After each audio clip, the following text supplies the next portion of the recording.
तद्विद्या तत्मानुमयं यथा भासो यथा तामः यथा महन्ति भूतानि भूतेषु च वचोसेनु प्रविष्टानि तथा तेषु न तेषु अहम् एतावदेव जिज्ञासं तत्त्वजिज्ञासु आत्मानः अन्नाय व्यतिरेकाभ्यां यत् सत् सर्वत्र सर्वदा। ভগবান শ্রীকৃষ্ণের কাছে শ্লোক বলে যায়, কারণ শ্লোক তো অসংখ্য বললে মানে বলা যাবে, কিন্তু আমাদের তিন ভাবে কিন্তু প্রবচন হয়। বেদ কি বলে জানেন? একটু ভালো করে শুনবেন। বেদ বলে ক্যারি অন, লেটস গো, তুমি এটি করো, তোমাকে করতে হবে। বেদ ডাইরেক্ট অর্ডার করে। তাই বেদের গুচ্ছ ভাষ্যকে অনেকে বুঝতে পারে না। বেদ কিন্তু সাক্ষাৎ কর্মব্রহ্মের বাণী। বেদই অখিলম শাস্ত্রমূলম, সনাতন ধর্মের মূল সাতত্ব হলো বেদ। এখন কি করেছেন? বেদে যখন অনেক কিছুকে বুঝতে পারেন না, শাস্ত্র পণ্ডিত ভগবান বেদব্যাস এই বেদকে বোঝার জন্য উনি বেদকে শুধুমাত্র 4টি ভাগে বিভক্ত করলেন। এবং যারা ঋষিগণ ছিলেন তারা বিভিন্ন স্মৃতিতে তাদের চিন্তার যে ধারণা সেটি ব্যক্ত করলেন। তাই বেদের একটা হচ্ছে শ্রুতি, আর ঋষিদের ব্যক্ত করা যে কথা সেটা হচ্ছে স্মৃতিশাস্ত্র। বাবা কথা হবে না। স্মৃতির মধ্যে অনেক সময় বিভিন্ন উদাহরণ দিয়েছেন, বুঝিয়েছেন। যেমন আমরা বিভিন্ন বাচ্চাকে বিভিন্ন ভাবে বুঝাই। ভগবান বেদব্যাস কি করলেন? এরপর 17টা পুরাণ রচনা করলেন। 6টি সাত্ত্বিক গুণের পুরাণ, 6টি রাজসিক গুণের পুরাণ, 6টি তামসিক গুণের পুরাণ, একই পুরাণ। 17টি পুরাণ রচনা করার পর ভগবান বেদব্যাস সর্বশেষ যে পুরাণটি রচনা করলেন, 17টি পুরাণের নির্যাস একটি পুরাণের মধ্যে দিলেন, সেটি হচ্ছে ভাগবত পুরাণ। এই ভাগবত পুরাণের শ্লোক সংখ্যা হচ্ছে 18,000। এই ভাগবত পুরাণের মধ্যে ভগবান বিভিন্ন গল্পের আকারে বিভিন্ন ভাবে উনি বোঝানোর চেষ্টা করেছেন সেই বেদের পরব্রহ্মের নিগূঢ় তত্ত্বের জ্ঞান। তাই ভাগবতকে কি বলা হয়? নিগম কল্পতরু, অর্থাৎ বেদের এক নাম হচ্ছে নিগম। নিগম মানে নেমে আসা। সেই বেদের পরিপক্ক ফলটাই ভাগবতে ব্যক্ত করলেন ভগবান বেদব্যাস। তাই আমাদের প্রবচনকারী তিনভাবে প্রবচন করে। ছাত্রের মার্কটা কিন্তু একরকম হয় না। দেখবেন যিনি ডক্টরেট করছেন বা যিনি এখন মাস্টার্স লেভেলে, ডক্টরেট লেভেলের জ্ঞানটা কিন্তু হয় থিসিস, তখন ডিরেক্ট বলে দেয়, অর্ডার বলে দেয় এইটা। কিন্তু যারা ইন্টারমিডিয়েট বা ম্যাট্রিক বা অনার্স লেভেলে, তাদেরকে আবার ক্লাসে হয়তো 45 মিনিট ব্রিফিং দেয়। কিন্তু যারা প্রাইমারি স্কুলের স্টুডেন্ট, দেখবেন তাদেরকে একটা স্বরবর্ণ আর ব্যঞ্জন বর্ণ এইটা লেখাতেই সময় লেগে যায় 1 থেকে 2 বছর। এবং তাদের এই স্বরবর্ণ ব্যঞ্জন বর্ণ বোঝাতে গেলে দেখবেন অনেক সময় এখানে বলে আই কি আম, অয় অজগর, রস্বই ইঁদুর, বিভিন্ন প্রতীকের মাধ্যমে বোঝায়। তা ভগবান বেদব্যাস আমাদের শাস্ত্রীয় পণ্ডিতরা বিভিন্ন গল্প উপাখ্যানের মাধ্যমে বুঝিয়েছেন সেই পরব্রহ্মের 7 তত্ত্বই। কিন্তু আমরা বুঝেছি কতটুকু, আমরা অনুভব করেছি কতটুকু, আমাদের উপলব্ধি হয়েছে কতটুকু, আমাদের ভিতরে চৈতন্যের প্রকাশ হয়েছে কতটুকু? শুধু শুনি আর খিচুড়ি খাই আর বাড়ি চলে যায়। ভাগবত কথা বোঝা যায় যখন খিচুড়িতে একটু কমে যায়, তখন বলে আজকের প্রসাদটা আমার বেশি বেশি দেয়নি, অমুক জায়গার প্রসাদটা খুব বেশি হয়নি। তখনই বোঝা যায় যে আমরা ভাগবত কথামৃত শুনতে আসিনি, আমরা শুধুমাত্র পঞ্চভূতের খোরাকের একটু উদর তৃপ্তির জন্য এসেছিলাম। না, আমি বিভিন্ন জনিতে যখন ভ্রমণ করেছিলাম তখন আমার খাদ্য এমনি ছিল, কিন্তু একটি বস্তু ছিল না, সেই পরম তত্ত্বের পরম ব্রহ্মকে চেনার মতো জ্ঞান, ক্ষমতা, দিব্য অনুভূতি সেটি ছিল না। সেটি এই নরাকার দেহের মধ্যে সেই দিব্য উপলব্ধির জ্ঞান প্রভু আমাদেরকে দিয়েছেন। আমরা যদি এই জন্মে উপলব্ধি না করতে পারি তাহলে আমাদের মনুষ্য জীবন বৃথা। ভগবান শ্রীকৃষ্ণকে জিজ্ঞেস করলেন, নারদ, দেবর্ষি নারদকে জিজ্ঞেস করছেন গল্পের চক্রে কিভাবে বলছেন ভগবান সেই ব্রহ্মতত্ত্বের মায়ার জ্ঞান। কারণ আমরা তো অনেকে গল্প শুনতে পছন্দ করি, আর গল্প না করলেও বুঝতে পারি না, তাই মাঝে মাঝে দুই একটা উপাখ্যান বলতে হয়। নারদজি জিজ্ঞেস করছেন, হে কৃষ্ণ দ্বারকাধীশ, মায়াটা কেমন? জানেন সবকিছু, লীলা তো করতে হবে। তখন বললেন, হে দেবর্ষি নারদ, আপনি একটি কাজ করুন, এক কুমন্ডল জল আপনি নিয়ে আসুন। কোথায়? গঙ্গা থেকে। এখন গঙ্গা এসে ভগবান কি করলেন? মায়া বিস্তার করলেন। মায়া বিস্তার করে দেখছেন অনেক অপ্সরা, অনেক কিছু। তখন কিন্তু ভুলে গেছেন ভগবান কি বলেছিলেন। অপ্সরা দেখে উনি চলে গেলেন, সেখানে বিবাহ হলো, সংসার হলো, বহুদিন কেটে গেল, মতান্তরে প্রায় 100 বছরের মতো কেটে গেল, উপাখ্যানে যেটা লিখছেন। হঠাৎ করে বহুদিন পর দেবর্ষি নারদ যখন এসেছেন, তখন এসে গঙ্গা পাশে এসে সেই গঙ্গা জলে সেই কুমণ্ডল আছে, কুমণ্ডল থেকে গঙ্গা জলের কথা মনে পড়ে গেল। গঙ্গা জল নিয়ে যখন ভগবান শ্রীকৃষ্ণের কাছে গেছেন, গিয়ে বলছেন যে প্রভু আপনি সেই জল আনতে বলেছিলেন, এই জল নিয়ে এসেছি। বলে, তুমি যে জল এনেছো জানো, এই জলটা আনার জন্য তোমার কত সময় চলে গেছে? বলে, কই আপনি তো বললেন, আর আমি এই মাত্র আনলাম। বলে, এর মধ্যে এই পৃথিবী, তুমি যেই লোকে বাস করছো সেখান থেকে তোমার 100 বছর চলে গেছে। বলে, হে দেবর্ষি নারদ, তুমি আমার এত পরম ভক্ত, ভাগবতের এত জ্ঞান রাখো, বেদান্তের জ্ঞান রাখো, কিন্তু তুমি মায়ায় ভ্রমিত হয়েছিলে। তাই তুমি যেহেতু মায়ায় ভ্রমিত হয়েছো, এই জগতের মানুষ এই আমার মায়ায় মোহিত হয়েছে। বলে, এই মায়া থেকে উত্তরণের উপায় কি? বলে, এই মায়া থেকে উত্তরণের উপায় হচ্ছে একমাত্র ভগবত কৃপা। অর্থাৎ যিনি ভগবানের দিব্য নাম করেন, ভগবানের গুণকীর্তন করেন, ভগবানকে সমর্পণ করেন, ভগবানকে ডাকেন, সাধু সঙ্গ করেন, গুরুকে আশ্রয় করেন, বলে এই অজ্ঞানতার মায়া আস্তে আস্তে সবলে তার নাশ হয়ে যায়। তাই আমাদের এই মায়া থেকে উত্তরণের একমাত্র উপায় হলো ভবরোগের মহাপ্রসাদ, সেটি হচ্ছে ভাগবত মহাপ্রসাদ। কারণ ভাগবতে ভগবান বলেছেন, ভগবান স্পষ্টভাবে ডিক্লেয়ার করেছেন 6ষ্ঠ অধ্যায় 3 নম্বর 6ষ্ঠ স্কন্ধের 3 নম্বর অধ্যায় শ্লোক নম্বর 18, ধর্ম হি সাক্ষাৎ ভগবত প্রণীত ন বেবিদু বিষয় ন পিতেবাহ। এই ভাগবত ধর্ম, ভগবানের যে ধর্মটা এই পৃথিবীতে সৃষ্টি হয়েছে, ভগবান বলছেন কোন ঋষি, কোন মুনি, কোন যোগী, কোন মহাত্মা কেউ সৃষ্টি করেনি, সাক্ষাৎ আমার থেকে এসেছে, ভগবান বলছেন। তাই আমি সেই ভবরোগের মহাপ্রসাদ আমাকে গ্রহণ করতে হবে। সেই মহাপ্রসাদ গ্রহণ করিলেই আমরা মুক্তি পাবো, নচেত মুক্তি হবে না।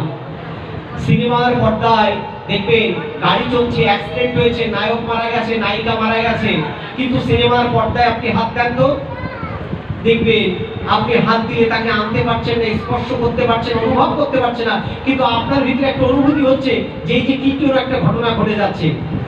তাহলে একটা ওয়েভের মধ্য দিয়ে, একটা তারের মধ্য দিয়ে, ওর ভিতরে কানেকশনের মধ্য দিয়ে আপনি 3 ঘন্টার পর্দায় দেখছেন। ওই সিনেমা দেখে কখনো আপনি হাসছেন, কখনো কাঁদছেন, কখনো বা তার সাথে আপনি একাত্ম হয়ে যাচ্ছেন, কিন্তু প্রকৃতপক্ষে ওই সিনেমাটি সত্য নয়। তদ্রূপ আমাদের জীবনে হচ্ছে কিন্তু রঙ্গমঞ্চ একটা সিনেমার মতো, কিন্তু সেটি আমরা বুঝতে পারছি না। আমার কথা কি বোঝা যাচ্ছে? আমি কিন্তু এই যে গল্প ব্যাখ্যান বলছি। হরে কৃষ্ণ। আপনি একটা আগেরকার দিনে আটলান্টিক যখন পাড়ি দিত, তখন ভারত উপমহাদেশ থেকে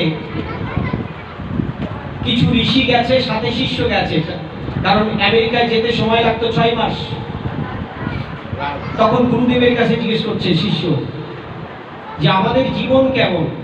তা গুরুদেব অনেক কথা বলছেন, কথা বলতে বলতে এবার বোঝাচ্ছেন। তখন বলছে গুরুদেব যখন নেমে পড়েছেন, অনেক কথা বুঝিয়েছেন, বোঝাতে পারেননি। তা গুরুদেব এবার যখন স্টেজে উঠেছেন আমেরিকা চিকাগো শহরে, জাহাজে উঠেছিলাম, বলো তো বাবা যাত্রী হিসেবে কে কে উঠেছিল প্রথম? বলে গুরুদেব আমি আর আপনি। আচ্ছা, এরপরে দেখলে জাহাজের মধ্যে হাজার হাজার যাত্রী ভরে গেল। আচ্ছা, 6 মাস যখন আমরা গেলাম, আমাদের সাথে কারোর তো পরিচয় ছিল না। তা 6 মাসের মধ্যে আমাদের সকলের সাথে জাহাজে পরিচয় হয়ে গেল।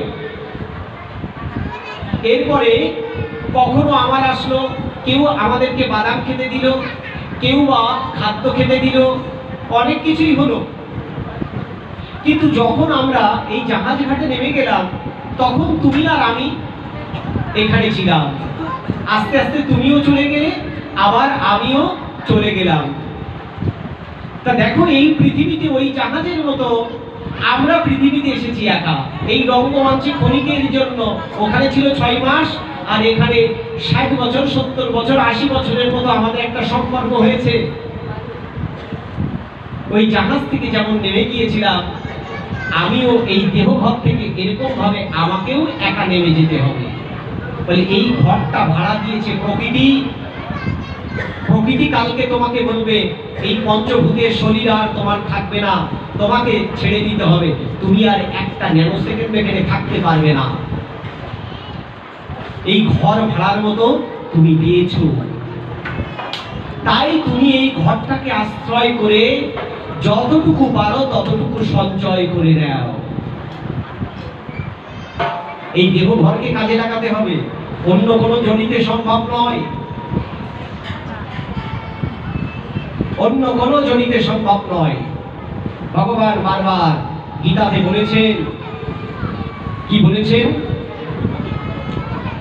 যতস্তিহি ধ্রুবম মৃত্যু ধ্রুবম জন্ম মৃত্যু স্বা তস্মাৎ অপরিহার্য অর্থে নাতং শচিতুমারসি। যার জন্ম হয়েছে তার মৃত্যু অবশ্যম্ভাবী, যার মৃত্যু হয়েছে তার জন্ম অবশ্যম্ভাবী। নয়নম সিদ্ধন্তি শস্ত্রাণি নয়নম দহতি পাবক ন চয়নম ক্লেদান্তি আপো ন সসিয়াতি মারুত। রে আত্মা জলে ভেজে না, আগুনে পড়ে না, বায়ুতে উড়ে যায় না, এটা বিনাশ রহিত, যেমন ছিল তেমনই আছে, শুধু পরিবর্তন হয়েছে তোমার দেহে। একটা সময় ছোট শিশু আমি যখন ছিলাম, তখন মা আমাকে বলতো আয় আয় ঘুম পড়। এখন আমার কোলে আমার সন্তান দোল খায় আর ঘুম পড়ে। তার মানে আমি কিন্তু সেই আমি আছি। পরিবর্তন হয়েছে কার? আকার, দেহের পরিবর্তন হয়েছে, আমির পরিবর্তন হয়নি। সেই আমিকে চিনতে হবে। সেই আমি তিনি আছি বলেই আমার করছি। আমার হাত, আমার পা, আমার চক্ষু, আমার কর্ণ, আমার দেহ, আমার সম্পদ, আমার স্ত্রী, আমার পুত্র, আমার কন্যা। তাহলে কি আমি এগুলো দেখবো না? ভগবান বলছে তুমি এদেরকে দেখবে, এদেরকে লালন পালন করবে, এদেরকে উপযুক্ত শিক্ষায় শিক্ষিত করবে, এদেরকে যাহা যা করার তুমি সবই করবে, কিন্তু তুমি মোহগ্রস্ত হয়েও না। ভগবান শ্রীকৃষ্ণকে জিজ্ঞেস করেছিলেন, অর্জুন এই পৃথিবীতে তুমি কেন আসো? ভগবান বলছেন, ভগবান এবার বললেন, ভগবানের 3টি শ্লোক বলি, কথা হয় জন্ম কর্ম চ মে দিব্যম এবং যো ব্যক্তি তক্তাদা তক্তা দেহ পুনর্জন্ম নয়তি মাময়তি সার্জনম। হে অর্জুন, আমার জন্ম এবং কর্ম দিব্য, আমার দিব্য জন্ম কর্মকে যিনি যথাযথভাবে জানেন তিনি জন্ম মৃত্যুর বন্ধন থেকে মুক্ত হন। অর্থাৎ পরমাত্মা এই পৃথিবীতে আসে স্বেচ্ছায়, আর জীবাত্মা আসে কর্মফল ভোগ করার জন্য। এরপরে বলছেন অজোপি সর্বভয়াত্মা ভূতানাং স্তরোপি সনাহ প্রকৃতিম স্বমধিষ্ঠায় সম্ভব্যামি আত্মমায়া। আমি প্রকৃতিকে নিরাকৃত করিয়া যোগমায়ার সাহায্যে দেহ বিশিষ্ট হই, কিন্তু আমি দেহ নই, আমি পরমাত্মা। একটি জেলের মধ্যে উনি ঢোকেন, আবার জেলখানা থেকে যে কোনো মুহূর্তে বেরিয়ে আসেন। উনি সংসার করেন, উনি বাচ্চাদের সময় দেন, আবার কয়েদিদের সাথেও সময় দেন। কিন্তু একটি জীবাত্মা যতক্ষণ পর্যন্ত এই দেহ থেকে ওই জেল সুপার যতক্ষণ মুক্তি না দেয় ততক্ষণ যেতে পারে না। তদ্রূপ বলছে একজন কয়েদি যেমন 50 বছর, 60 বছর, 70 বছরের সাজা ভোগ না করার পরে তার মুক্তি হয় না, ততক্ষণ পর্যন্ত এই দেহের মধ্যে যে আত্মা আছেন, এই যতক্ষণ পর্যন্ত আমাদেরকে মুক্ত করে না দেবেন প্রকৃতি, ততক্ষণ পর্যন্ত আমরা পরব্রহ্মে যেতে পারবো না। তাই আমরা এসেছি ভোগ করার জন্য। প্রকৃতি আমাদেরকে ফল সাজিয়ে রেখেছে, ফল। যদি কোনো দোকানদারের কাছে জিজ্ঞেস করেন যে বাবা আপেলটা কেমন, দোকানদার বলবে আপেলটা ভালো। দোকানদারের কাছে আবার জিজ্ঞেস করছেন টক ফলটা কেমন, বলবে ওটিও ভালো।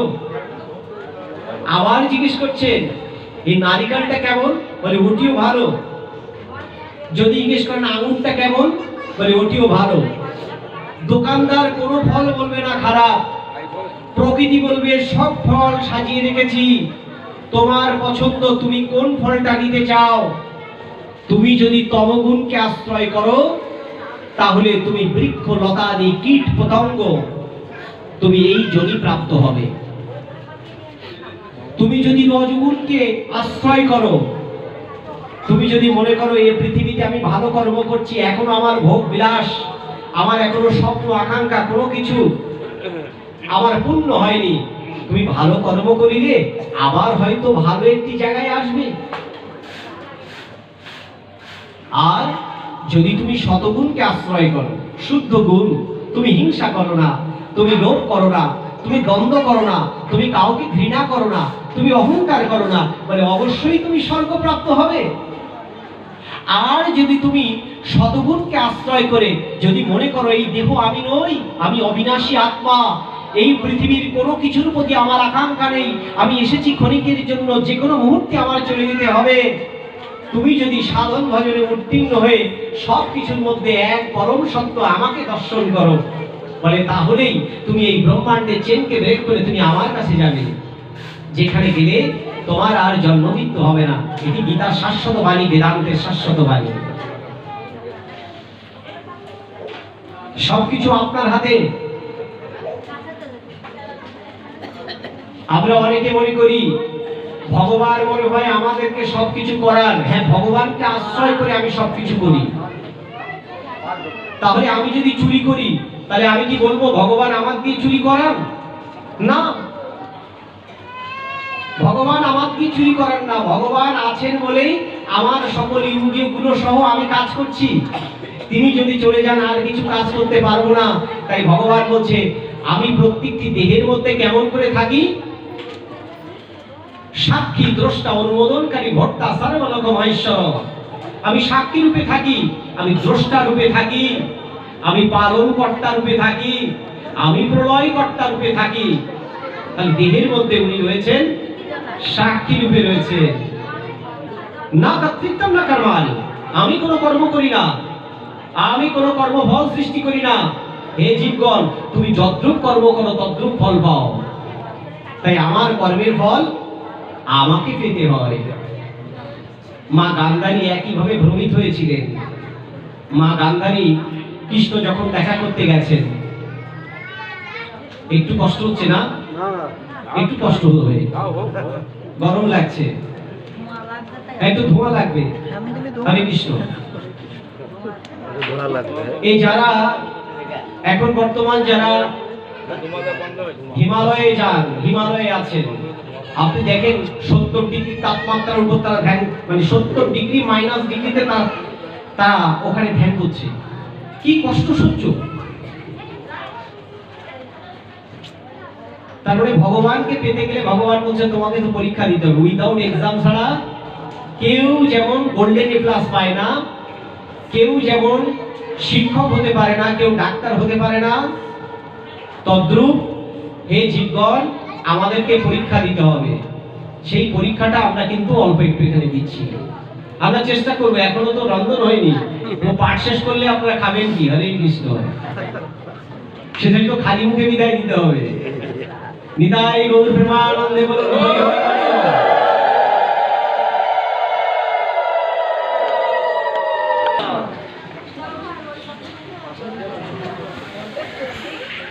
কৃষ্ণ নিতাই গৌর সীতানাথ প্রীতি প্রেমানন্দে।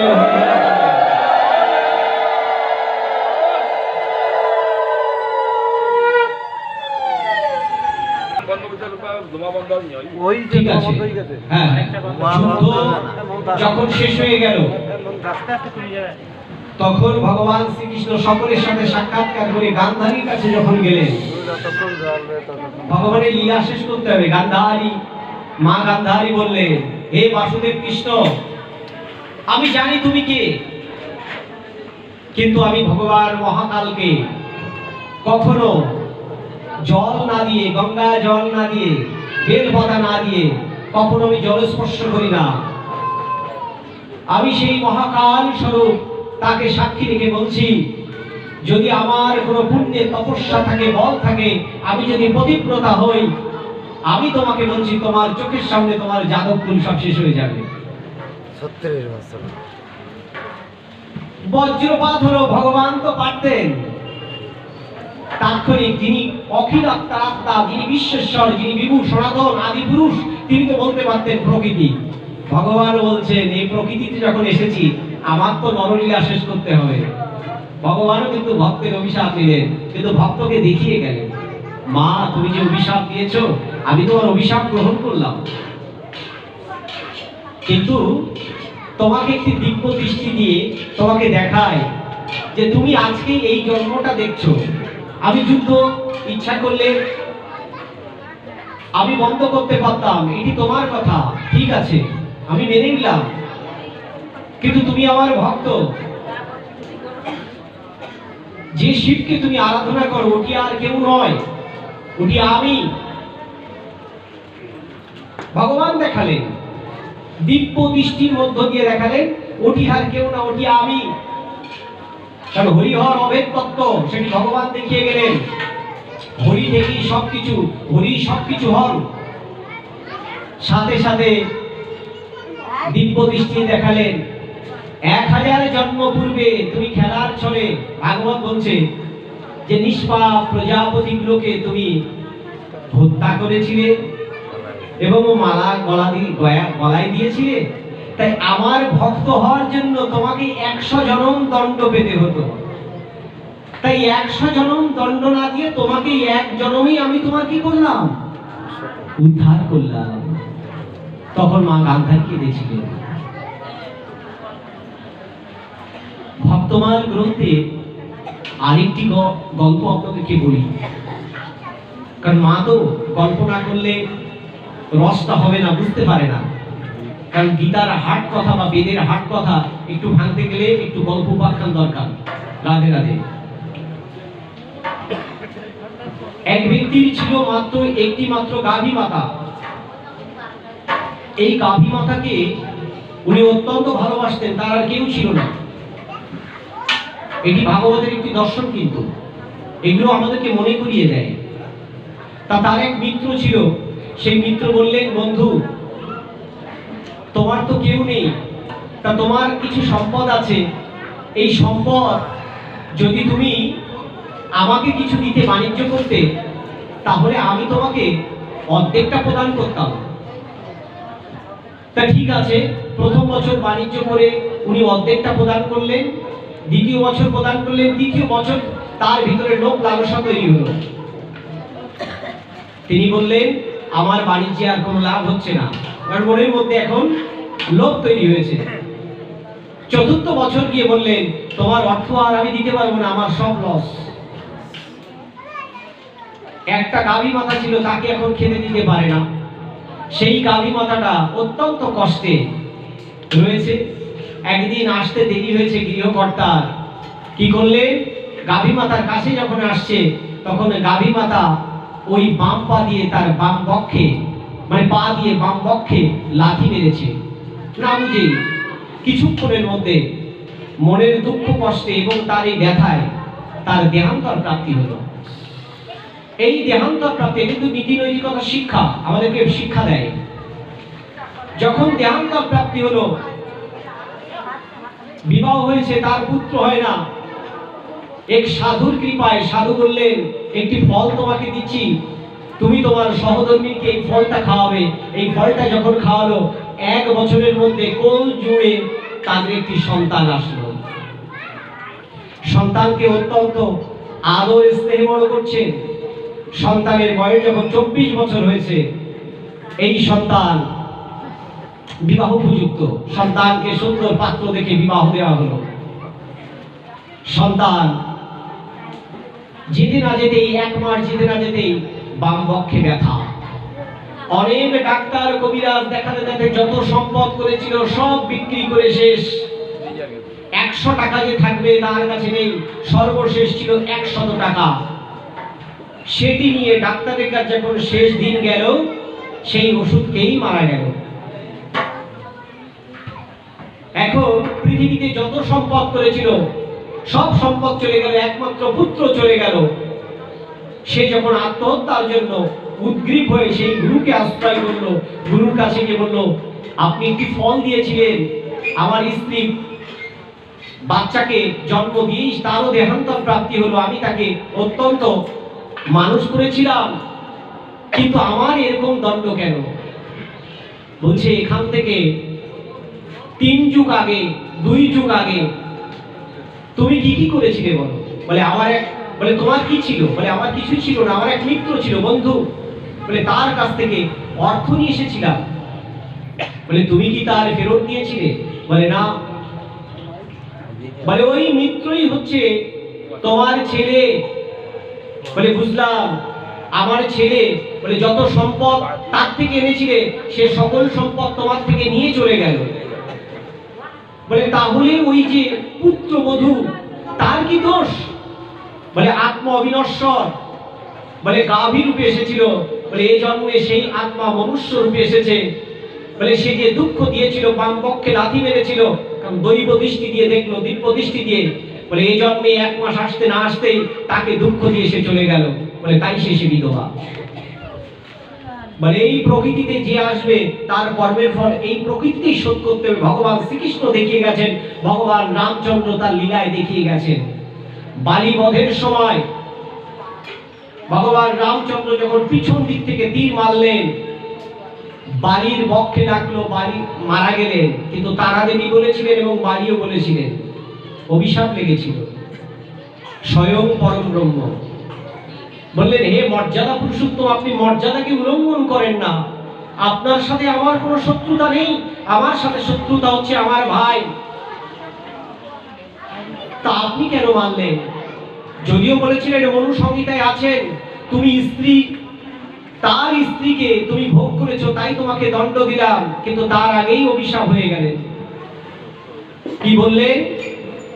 অভিশাপ দিলেন, তোমাকেও এইভাবে দেহান্তর প্রাপ্তি হতে হবে। ভগবান সেটি গ্রহণ করলেন। তার যে মনের কষ্ট সংকল্প ভগবান পরে ব্যথিত হয়েছিলেন, তাই কৃষ্ণ অবতারে কিন্তু অঙ্গদ ব্যাত রূপে সেই তীর দ্বারা বিদ্ধ হলেন। সেটি আপনারা জানেন। যেখানে স্বয়ং পরম ব্রহ্ম লীলা এসে জগতের লোকশিক্ষার জন্য লীলা করে যান। আপনি আমি কে গো বাবা, কে গো মা? আমাদের একটু ভয় হয় না পৃথিবীতে? বলছে এই পৃথিবী হচ্ছে পরীক্ষা। আপনি আজকে হিংসা করবেন, কালকে আপনি হিংসার ফল পাবেন। আজকে অহংকার করবেন, কালকে অহংকারের ফল পাবেন। এটি হয়তো দুদিন সময় হবে, সময় লাগবে, আর কিছু না।